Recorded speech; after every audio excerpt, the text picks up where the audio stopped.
Bonsoir à tous et bienvenue sur Auteur en live. Donc ce soir, nous écoutons Raphaël qui va nous présenter son roman. Donc Raphaël, je te laisse te présenter. Bonjour, bonsoir à toutes et à tous. Donc, Raphaël Précoma, jeune, on va dire, je m'appelle un petit peu jeune auteur de 51 ans, puisque j'ai soumis mon premier roman à 50 ans à une maison d'édition.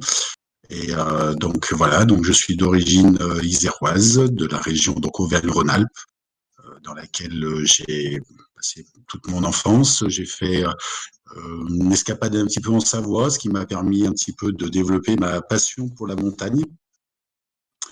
Et puis là, je suis revenu un petit peu en Isère, je suis redescendu dans les vallées. Là, je me suis installé donc dans un petit village Moisseux-sur-Doloron, de 700 âmes à peu près, mais qui est au carrefour de plein de régions passionnantes. Donc, je suis à une petite heure de Grenoble, donc avec toujours l'appel des montagnes. Je suis à 30 minutes de l'Ardèche, 45 minutes de Lyon et de Valence. Donc voilà, donc ça me permet de rayonner dans plein de secteurs différents avec des reliefs et des paysages complètement différents et d'assouvir un petit peu comme ça toutes mes passions, quoi.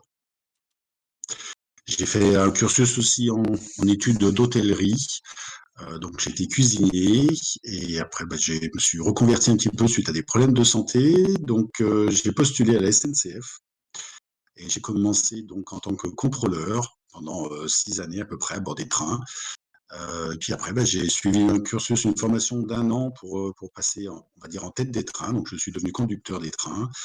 Et actuellement, je suis à la tête des TGV. Donc, voilà, donc je fais voyager les clients à 300 km/h sur les lignes. Et donc, c'est une belle passion et je suis heureux, je suis content. Et du coup, depuis combien de temps écris-tu? J'ai commencé à écrire, on va dire, un peu à l'âge de 12 ans.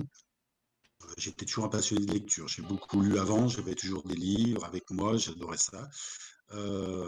Et donc j'ai commencé un petit peu à l'âge de 12 ans, suite à dire un petit peu un événement marquant dans ma vie. Et j'ai fait après une pause, parce que, on va pas dire que j'ai tourné la page, mais voilà, c'était une période de ma vie, une autre étape où j'ai découvert, on va dire, la vidéo. Donc je me suis exprimé par des montages vidéo. Euh, donc je racontais des histoires plutôt en images. Et je sais pas, peut-être en mûrissant avec l'âge, j'ai repris la plume et j'ai été à nouveau appelé par mon intrigue qui me trottait un petit peu en tête. Donc j'ai repris un petit peu la plume, on va dire, autour de la trentaine à peu près. Et je me suis remis à coucher à nouveau des mots sur le papier et à exprimer un petit peu toutes mes émotions, tout mon ressenti que j'avais. Euh, et du coup, qu'est-ce qui t'a donné envie d'écrire? Alors, l'envie d'écrire, elle m'est venue, on va dire à l'âge de 12 ans, donc avec cet événement, le décès de mon papa.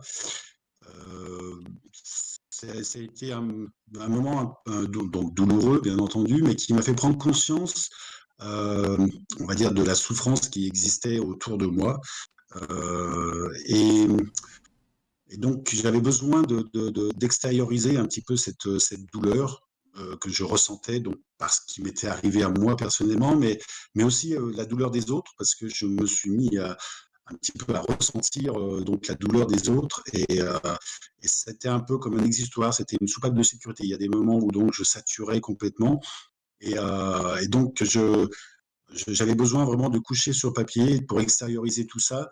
Voilà, mes cahiers de texte se transformaient vraiment en pages de nouvelles, de poèmes, d'idées, de tout ce qui me passait par la tête dans cette période un petit peu tendue et difficile, quoi. Et du coup, tu es en maison d'édition. Alors, je suis en maison d'édition, oui. Alors, on va dire un peu par hasard, un petit peu. C'est-à-dire, voilà, donc je me suis lancé dans l'écriture de cette intrigue que j'avais en tête. Donc je l'ai écrit comme ça, par amusement, par passion. J'étais porté par cette intrigue, donc ça m'a pris pas mal de temps parce que j'écrivais lors de mes déplacements professionnels, un petit peu dans mes temps libres, mais c'était vraiment au gré du vent. Donc j'ai écrit pendant 5-6 ans. J'arrive au mot fin un petit peu de mon intrigue et bon, je me dis ouais c'est pas mal. J'étais un peu content de mon travail, donc je me suis dit je vais avoir, j'aimerais bien un regard un peu extérieur, donc je le soumets à lire à une première personne. Et son retour m'a un petit peu, on va dire, surpris, très emballé. Ouais, l'histoire est bien, il y a du suspense, c'est porteur, il y a des rebondissements. C'était bien passionnant jusqu'au bout. Moi, je serais toi, ouais, je tenterais de le soumettre parce que je pense qu'il y a vraiment matière à faire un livre. Bon, un petit peu surpris, donc je retravaille un petit peu, je le relis, voilà, je me replonge un petit peu dedans, puis je me dis bon, pourquoi pas avoir un deuxième avis, donc je le fais lire à une deuxième personne et le retour est à peu près identique. Donc bon, c'est vrai que ça titille un petit peu. On se dit ouais bah ouais pourquoi pas. Puis bon, en même temps on n'ose pas toujours, je pense. On se dit un petit peu toujours bon nos écrits intéressent que nous. Donc je me dis bon après il faut que je le retravaille, il faut que je le relise. Et puis donc un ami me dit entre guillemets ouais il est jamais prêt, il sera jamais prêt. De toute façon il faut que tu te lances, il faut que tu te lances. Alors il commence à faire ses recherches un petit peu de maison d'édition. Et, euh, et c'est lui, entre guillemets, qui le soumet à 3 maisons d'édition sur Internet, via le net. Et donc, les 3 me répondent, donc les unes un peu après les autres.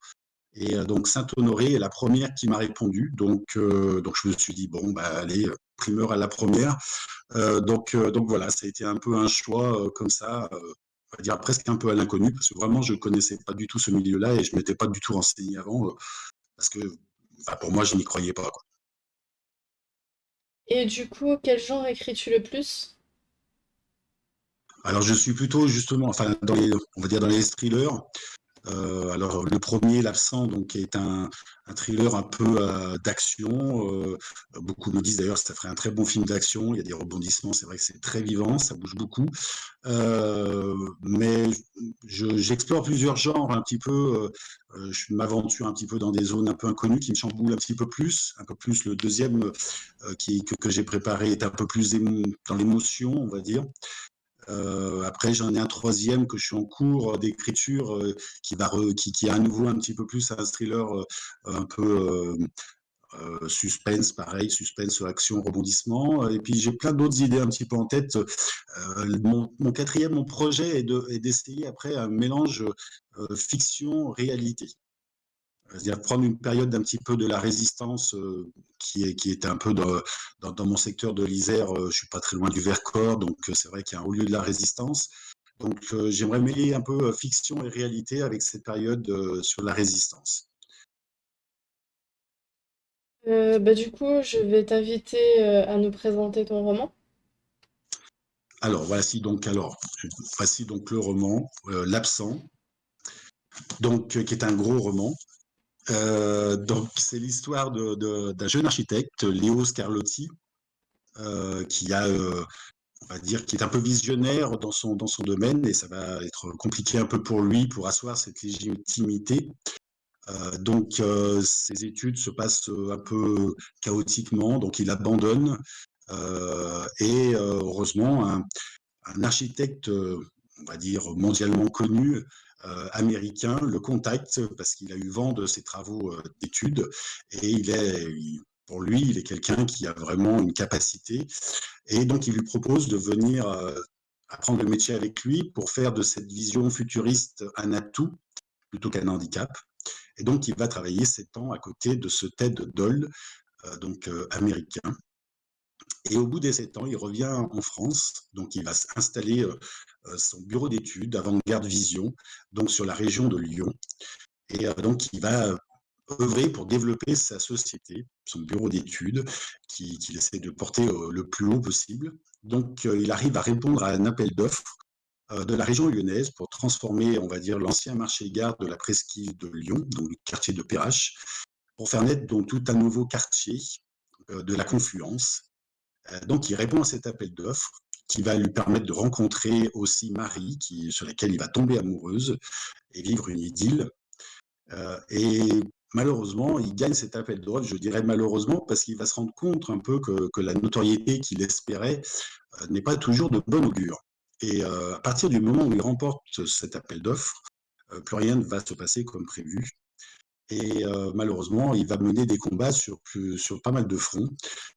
Donc, il a un caractère assez résistant, il fait assez face aux imprévus, mais malgré tout, il aura pas mal de bois à abattre et donc ça va lui être un petit peu compliqué et comme on dit, malheureusement, je pense, comme on dit, il n'en ressortira pas indemne ainsi que son entourage. D'accord. Et du coup, est-ce que tu as des projets pour 2021? Alors, projet 2021, alors je dirais oui, j'ai mon deuxième roman donc qui est prêt, mais je ne sais pas si je vais le soumettre sur 2021 ou si ça sera 2022. Mais mon projet, oui, c'est de voir sortir ce deuxième roman que j'ai écrit un petit peu pendant une pause sur l'accent.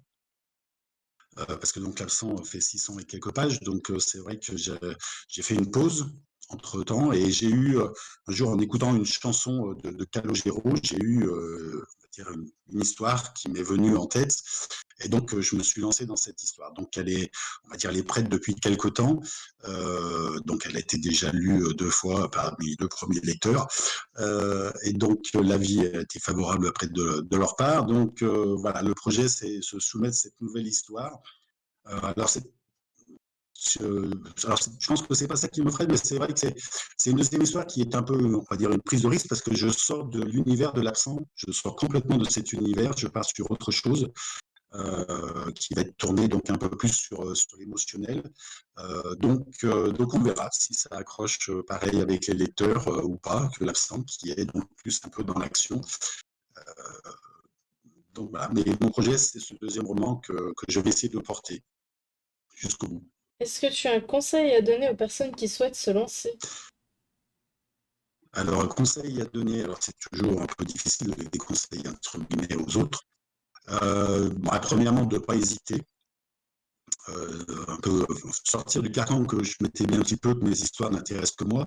Donc voilà, sortir un peu de ce carcan-là, de ne pas hésiter, de se lancer, de ne pas se décourager. Parce que bon, c'est vrai que j'ai eu moi la chance d'avoir trois réponses positives de trois maisons que j'avais contactées, mais je pense que c'est pas toujours gagné, c'est pas toujours évident, je pense qu'il ne faut pas se décourager. Après, j'aurais tendance à dire aussi un petit peu, alors je me suis, comme on dit, peut-être fait emporter par mon premier roman, mais Alors, je pense attends, qu'il ne faut je pas te s'emporter coupe. non plus sur. Ah, Pardon? j'allais dire je te coupe parce que ton micro sature Ah, beaucoup. à nouveau, Oui. on va pas y arriver. Ça va mieux? Est-ce que tu peux voir sinon en bas vu que tu as changé, tu as pris des écouteurs exprès, voir si ça a bien pris ton nouveau micro en compte. Nouveau, excuse-moi, ça a coupé. Voir si ça a bien pris ton micro en compte. En bas, tu as un petit logo De de micro, oui, micro. tout à fait. Ouais, a Tu fais un priori, clic droit dessus et tu auras toutes les possibilités qui s'afficheront. un réseau microphone Tech Audio, haut-parleur. Alors, casque, est-ce que si j'essaye de mettre casque, est-ce que c'est mieux?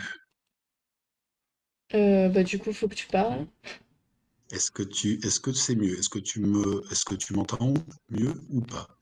Ça sature encore un peu, mais pour l'instant, ça va, donc C'est mieux, on va voir. détection de voix, appuyer pour parler, paramètres vocaux.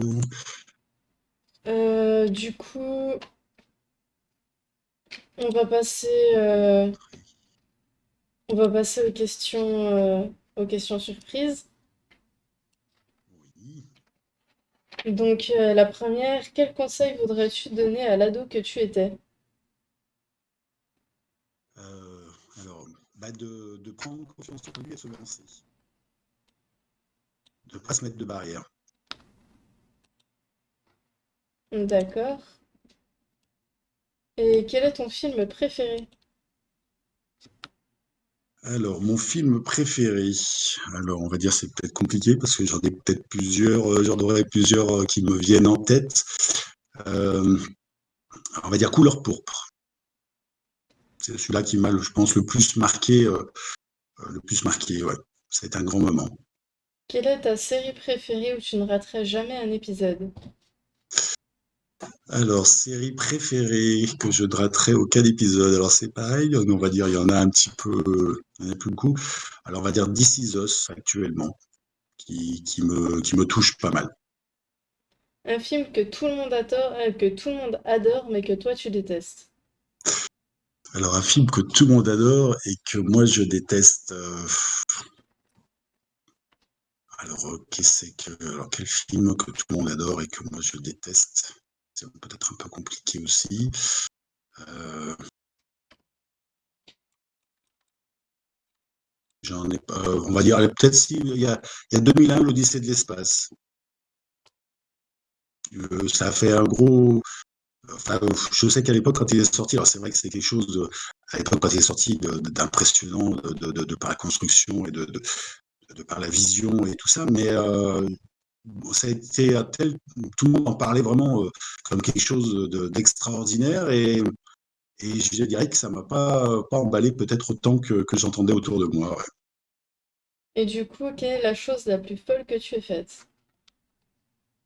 Alors, la chose la plus folle que j'ai fait, un saut élastique. Je me J'avoue suis lancé là. que... Voilà, voilà. Alors du coup, c'est maintenant que nous allons dire au revoir aux personnes qui nous regardent sur YouTube. À Alors, au revoir bientôt. et bonne soirée. Merci, à bientôt. Merci de m'avoir suivi. Au plaisir. N'oubliez, n'oubliez pas du coup d'aimer la vidéo, de laisser des commentaires, de vous abonner. Petit pouce. Ça nous aide Allez-y, Adolphe. beaucoup. Ah ouais, Et concernant Raphaël, vous avez tous les liens le concernant dans la description, un lien vers son roman. Du coup, si ça vous a intéressé, n'hésitez pas à aller voir. tout Et, à fait. Je vous et invite à- aussi sur YouTube, d'ailleurs, pour les YouTubeurs. Donc, sur YouTube, il y a une bande-annonce donc pour découvrir le roman, on va dire en images, donc avec la chaîne, sur la chaîne de l'écrivain de Moissieu. alors du coup, je mettrai le lien en description. Voilà, si Et tu peux rajouter. voilà. Et du coup, ben, à bientôt pour une prochaine vidéo. Merci.